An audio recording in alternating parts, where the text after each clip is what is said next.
Eto mga katsebe, no, nakita lang natin, padaan lang tayo sa kalsada. Yan, may nakita tayo dito. Ang daming grips. Oh, tingnan nyo. Yan. So, sinunog lang. So, ewan ko lang anong rason. Posible, maraming hindi nabenta. Keso nabulok lang. Tsaka sinunog na lang nila. Ito, ang dami, oh. Kailan kaya to? So, pag i-estimatein mo yan, ako, mga lagpas pa yan ng 50 kilos. Ang dami, oh.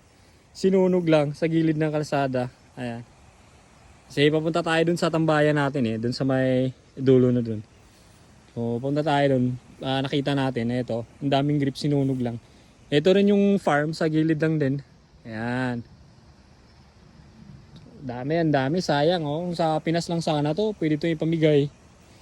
Kaso dito ang dami. Mas ano kasi dito sa area namin. Maraming mga grapes na farm. Yan.